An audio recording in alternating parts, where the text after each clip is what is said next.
எண்ணமெல்லாம் சிறகடிக்கும், எண்களெல்லாம் வழி கொடுக்கும், எந்நாளும் ராஜமுகம், எளியோரின் ஏறுமுகம். எந்த நிலை வந்தாலும் வந்த நிலை மாறாத நமது Rajanilai. Rajanilai TV, channel of astrology.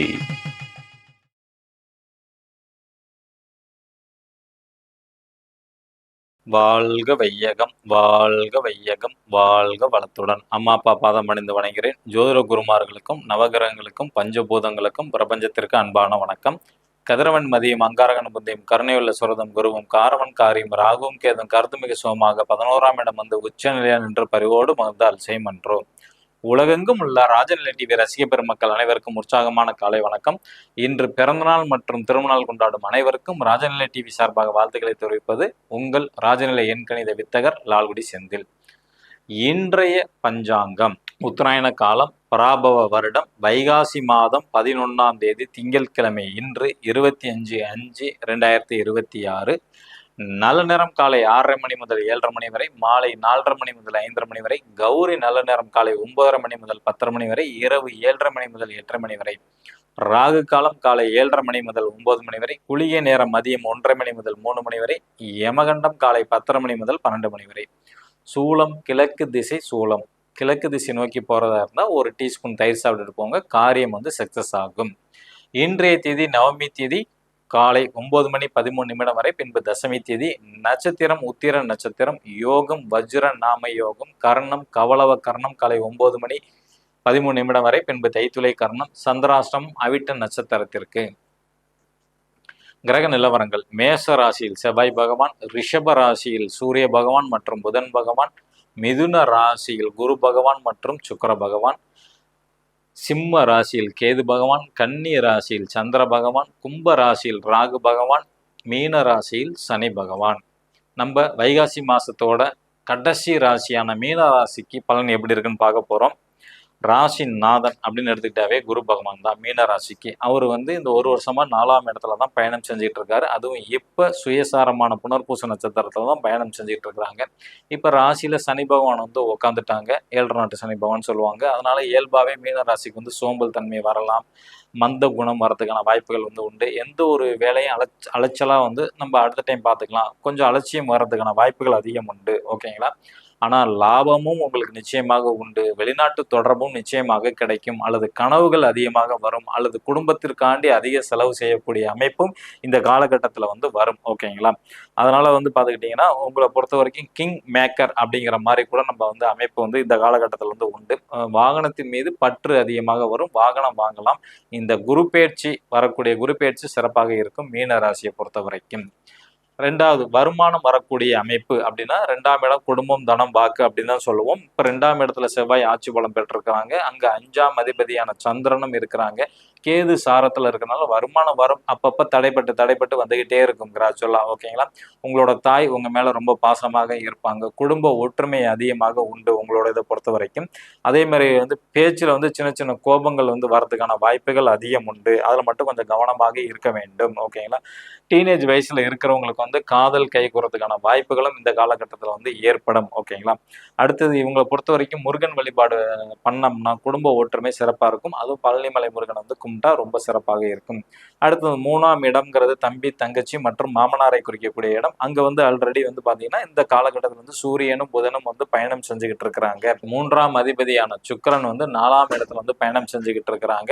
அவங்க மிருகசீர்ண நட்சத்திரத்துல. அப்ப கண்டிப்பாக உங்களோட தம்பியா இருக்கட்டும், தங்கச்சியா இருக்கட்டும், அல்லது மாமனாரா இருக்கட்டும், இவங்களுக்கு பேர் புகழ் அந்தஸ்து கௌரவம் எல்லாமே இந்த காலகட்டத்தில் நிச்சயமாக கிடைச்சிடும். அதே மாதிரி ஒரு சில பேர் புதுசா இப்போ பேங்க்ல அக்கௌண்ட் ஓபன் பண்ணுவாங்க. ஓகேங்களா? பக்கத்துல சின்ன சின்ன கருத்து வேறுபாடுகள் வரும். இந்த காலகட்டத்தில் கவனமாக இருக்க வேண்டும். அதே மாதிரி பாத்தீங்கன்னா ஒரு சிலருக்கு வருமானங்கிற எண்ணங்கள் அதிகமாகவே இருக்கும். மாமனாருக்கு இருக்கலாம், அல்லது தம்பி தங்கச்சிக்கு இருக்கலாம். நம்மளும் காசு பணம் சம்பாதிக்கணும் அப்படிங்கிற எண்ணங்கள் அதிகமாகவே இருக்கும். வாகன யோகம் உண்டு. கண்டிப்பாக புதிய வண்டி வாங்குவாங்க இவங்களுக்கு. குலதெய்வ வழிபாடு நிச்சயமாக உண்டு. அதே மாதிரி உங்க தம்பி தங்கச்சி அதான் ஃபேமிலியில காதல் வயப்படுவாங்கன்னு வந்திருக்கு பார்த்தீங்களா? உங்க தம்பி தங்கச்சி காதல் வயப்படுறதுக்கான அமைப்புகள் அதிகம் உண்டு. குலதெய்வ அருள் நல்லாவே கிடைக்கும். வருமானம் அதிகமாக இருக்கும் இந்த காலகட்டத்துல. அடுத்தது 4ஆம் இடம்ங்கிறது தாயை குறிக்கக்கூடிய அமைப்பு. அப்ப 4ஆம் இடத்துல வந்து ஆல்ரெடி வந்து குரு பகவானும் சுக்கிரனும் பயணம் செஞ்சுக்கிட்டே இருக்கிறாங்க. ஒரு வருஷமாக உங்களோட தாயை பொறுத்த வரைக்கும் எல்லாத்துக்கும் அட்வைஸ் சொல்லிக்கிட்டே இருக்கணும், அல்லது ஆறுதல் சொல்லிக்கிட்டே இருப்பாங்க, அல்லது மேக்சிமம் உண்மையை தான் பேசுவாங்க, அல்லது வந்து இனிப்பு மேல அதிகமாக விருப்பம் சாட்டுக்கிட்டு இருப்பாங்க. ஓகேங்களா? அதே மாதிரி வந்து பார்த்தீங்கன்னா, தாய்க்கு வந்து பார்த்தீங்கன்னா வெளிநாட்டு தொடர்பு தேடி வரலாம். அதாவது ஒரு சில பேர் வந்து வெளிநாட்டுல இருந்தாங்கன்னா, அம்மாவ வந்து வெளிநாட்டுக்கு கூட்டிட்டு போலாம் அப்படிங்கிற மாரி எண்ணங்கள் வரலாம். அல்லது வந்து வீண் விரயம், மருத்துவ செலவுங்கிறது கொஞ்சம் அதிகமாக வரதுக்கான வாய்ப்புகள் வந்து உண்டு தாயை பொறுத்தவரைக்கும்.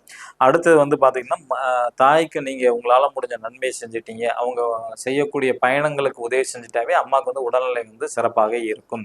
அடுத்தது வந்து வீடு, வாசல், சொத்து, சுகம் வாங்கலாமா அப்படின்னு கேட்டீங்கன்னா, இந்த காலகட்டம் வாங்க வேண்டாம். தவிர்க்கிறது ரொம்ப ரொம்ப ரொம்ப நல்லது. அடுத்தது வந்து குழந்தை சம்மந்தப்பட்ட விஷயம். 5ஆம் இடம் தான் குழந்தை, குலதெய்வத்தை குறிக்கக்கூடியது. அந்த 5ஆம் அதிபதியான சந்திரன் 2ஆம் இடத்துல கேதுவோட சாரத்துல வந்து பயணம் செஞ்சுட்டு இருக்கிறாங்க. அப்ப கண்டிப்பாக உங்களோட குழந்தைங்களுக்கு வந்து ஒரு விரக்தி மனப்பான்மை ஏற்படும். அல்லது ஒரு சில பேர்த்துக்கு வந்து குழந்தைகள் வந்து ரொம்ப ஆன்மீக நாட்டம், கடவுள் மேல அதிகப்படியான பற்று, பக்தி அதிகமாக வரும். அதே குழந்தைகள் வந்து டீனேஜ் வயசுல இருந்தாங்கன்னா, நிச்சயமாக காதல் மேல ஒரு அபிப்பிராயம் வரதுக்கான வாய்ப்புகள் அதிகம் உண்டு. அதே மாரி குழந்தைகளுக்கு வந்து கோபம் இயல்பாவே கிடைச்சிரும் அவங்களுக்கு இந்த காலகட்டத்துல. ஓகேங்களா? கோபம் காரணம் இல்லாம கோவப்படுவாங்க, டென்ஷன் ஆவாங்க. மீன ராசியில பிறந்தவங்களோட குழந்தைங்களுக்கு கொஞ்சம் கவனமாக இருக்க வேண்டும். ஒரு சில பேத்துக்கு வந்து இரத்த காயம் கூட வரலாம். ஏதோ பொருள் எடுக்கும்போது கீழ கை தவறி விழுந்து வந்து அடிபடலாம். அதாவது சின்ன குழந்தைங்க லீவு நேரத்துல சைக்கிள் எடுத்து சுத்துறாங்கன்னா, சைக்கிள் கீழ விழுந்து அடிபடுவாங்க. கொஞ்சம் கவனமாக பார்த்துக்கொள்ள வேண்டும். புதுசா திருமணமானவங்களுக்கு குழந்தை பாக்கியம் உண்டா அப்படின்னு கேட்டீங்கன்னா, தற்போது கிடையாது. ஓகேங்களா? குரு பெயர்ச்சிக்கு அப்புறம் வாய்ப்புகள் வந்து நம்ம எதிர்பார்க்கலாம். அரசியல்ல இருக்கவங்களுக்கு எப்படி இருக்குன்னா, முன்னேற்றம் வந்து அந்த அளவுக்கு வந்து சிறப்பா இருக்காது. ஓகேங்களா? 5ஆம் இடம் தான் அரசியல். அவர் கேது சாரனால மேக்ஸிமம் வந்து முன்னேற்றங்கிறத எதிர்பார்க்க வேண்டாம். அடுத்தது 6ஆம் இடம்ங்கிறது வேலையை குறிக்கக்கூடியது. மீன ராசிக்கு 6ஆம் இடம்ங்கிறது சிம்ம ராசி. அந்த சூரிய பகவான் வந்து பார்த்தீங்கன்னா, 3ஆம் இடத்துல சுயசாரத்துல வந்து பயணம் செஞ்சுகிட்டு இருக்கிறாங்க. அதனால கண்டிப்பாக வந்து பார்த்தீங்கன்னா, வேலையில வந்து ஒரு மாற்றம் கிடைக்கும். ஏன்னா கடந்த 1 1/4 வருஷமாக வந்து கேது பகவான் அங்க இருக்கனால திருப்தியற்ற நிலை. வேலையில வந்து சிறப்பாக இல்லை. வேலை மாற்றம் வேணும், வேணும், வேணும்னு நீங்க நினைச்சுக்கிட்டே இருப்பீங்க. கண்டிப்பாக வரக்கூடிய ராகு கேது பெயர்ச்சிக்கு அப்புறம் ஒரு நல்ல மாற்றம் வந்து கிடைக்கும். அதுவரைக்கும் வேலையில அப்படியே நீங்க தொடர்ந்து இருக்கணும். புதிய வேலைக்கு மாறுறேன்னு சொன்னீங்கன்னா, அது கண்டிப்பா அந்த வேலை வந்து கிடைக்காது. கொஞ்சம் கவனம் வேண்டும். ஒரு 6 மாசத்துக்கு அப்படியே லைஃப் வந்து ஓட்டுங்க. அடுத்தது வந்து பார்த்தீங்கன்னா, கணவன் மனைவியை பத்தி நம்ம பார்க்க போறோம். 7ஆம் இடம் தான். ஓகேங்களா?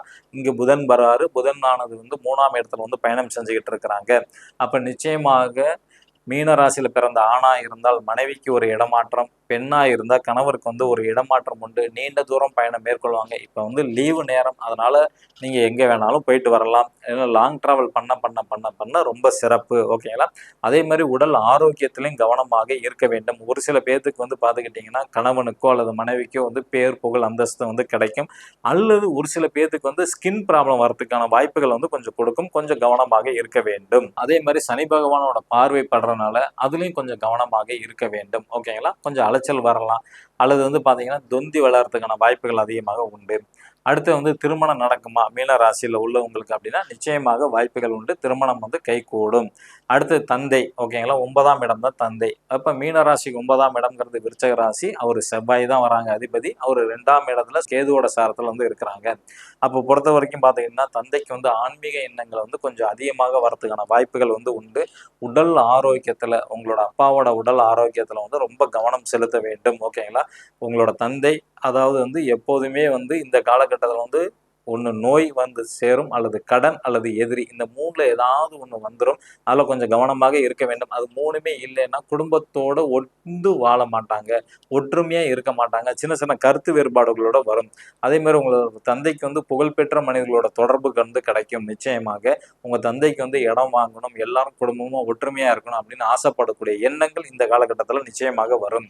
அடுத்தது 10ஆம் இடம் தொழில் மற்றும் மாமியாரை குறிக்கக்கூடிய இடம். 10ஆம் அதிபதியும் குரு தான் வராங்க. 7ஆம் பார்வையாக 10ஆம் இடத்தை தான் பார்க்குறாங்க குருவை பொறுத்த வரைக்கும். மீன ராசிக்கு ஏன்னா சனி பகவான் அங்க இருக்கிறாங்க. சனி பகவானோட 10ஆம் பார்வையாக 10ஆம் இடத்திலே விழுறனால மீன ராசியில பிறந்த எல்லாருமே வந்து பாத்தீங்கன்னா தொழில் செய்யறவங்க தொழில்ல நேர்மை, உண்மை, நாணயத்தோட இருக்கணும். வருகின்ற 2028 ஏப்ரல் 22ஆம் தேதி வரைக்கும் இது வந்து கண்டிப்பாக இருக்க வேண்டும்.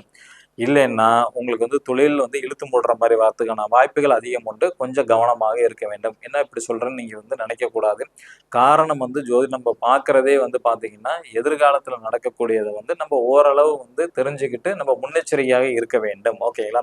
புதிய வாகனம் வாங்குறத தவிர்க்கணும். தொழில அடுத்த கட்டத்துக்கு கொண்டு போலாம்னு நினைக்கிறத கொஞ்சம் அவாய்ட் பண்ணணும். ஓகேங்களா? உங்க மாமியார் வந்து அட்வைஸ் பண்ணிக்கிட்டே இருப்பாங்க. அது கேட்கக்கூடிய சூழ்நிலைகள்லாம் வரக்கூடிய அமைப்பு தான் இந்த காலகட்டத்துல. அதே மாதிரி மாமியார் வந்து சமுதாயத்தின் மேல் அதிக அக்கறை வந்து காட்டக்கூடிய நேரம் தான் இந்த காலகட்டத்துல.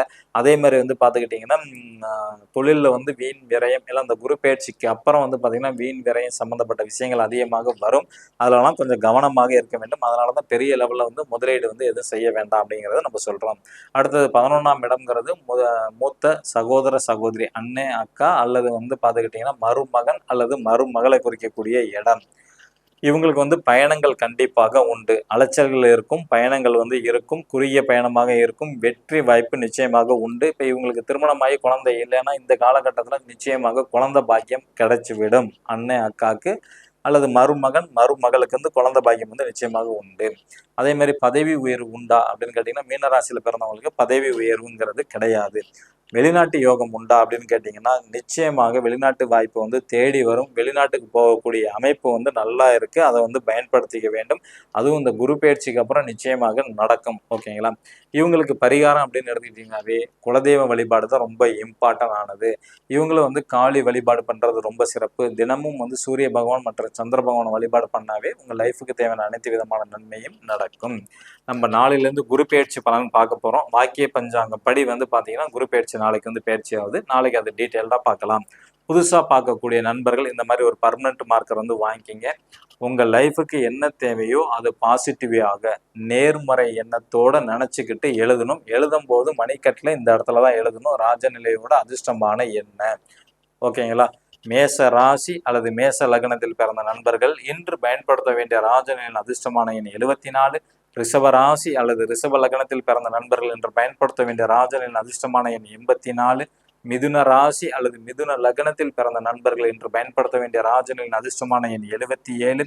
கடக ராசி அல்லது கடக லக்னத்தில் பிறந்த நண்பர்கள் இன்று பயன்படுத்த வேண்டிய ராஜநிலையின் அதிர்ஷ்டமான எண் 06. சிம்ம ராசி அல்லது சிம்ம லக்னத்தில் பிறந்த நண்பர்கள் என்று பயன்படுத்த வேண்டிய ராஜர்களின் அதிர்ஷ்டமான எண் 02. கன்னி ராசி அல்லது கன்னி லக்னத்தில் பிறந்த நண்பர்கள் என்று பயன்படுத்த வேண்டிய ராஜர்களின் அதிர்ஷ்டமான எண் 04. துலா ராசி அல்லது துலா லக்னத்தில் பிறந்த நண்பர்கள் என்று பயன்படுத்த வேண்டிய ராஜர்களின் அதிர்ஷ்டமான எண் 14. விருச்சக ராசி அல்லது விருச்சக லக்னத்தில் பிறந்த நண்பர்கள் என்று பயன்படுத்த வேண்டிய ராஜனின் அதிர்ஷ்டமான எண் 42. தனுசு ராசி அல்லது தனுசு லக்னத்தில் பிறந்த நண்பர்கள் என்று பயன்படுத்த வேண்டிய ராஜனின் அதிர்ஷ்டமான எண் 45. மகர ராசி அல்லது மகர லக்னத்தில் பிறந்த நண்பர்கள் என்று பயன்படுத்த வேண்டிய ராஜனின் அதிர்ஷ்டமான எண் 72. கும்ப ராசி அல்லது கும்ப லக்னத்தில் பிறந்த நண்பர்கள் என்று பயன்படுத்த வேண்டிய ராஜனின் அதிர்ஷ்டமான எண் 41. மீன ராசி அல்லது மீன லக்னத்தில் பிறந்த நண்பர்கள் என்று பயன்படுத்த வேண்டிய ராஜனின் அதிர்ஷ்டமான எண் 73. இவை அனைத்தும் காமனான ராசி பலன் தான். உங்க ஜாதகப்படி நீங்க பயன்படுத்தக்கூடிய செல்போன் எண்ணில் அல்லது வந்து ஏடிஎம் பின் நம்பர்ல பாஸ்வேர்டில் பணம் ஈர்க்கக்கூடிய நம்பர் உங்கள்கிட்ட இருக்கா அப்படி தெரிஞ்சுக்கணும். கீழே உள்ள வாட்ஸ்அப் நம்பருக்கு தொடர்பு கொள்ளுங்க. இந்த நாள் இன்ன நாளா அமைய அடியேனும் பிரபஞ்சத்திடம் பிரார்த்தனை செய்து கொண்டு உங்களிடமிருந்து விடை பெற்றுக் கொள்வது உங்கள் ராஜநிலை எண்கணித வித்தகர் லால்குடி செந்தில். நன்றி, வணக்கம், வாழ்க வளத்துடன்.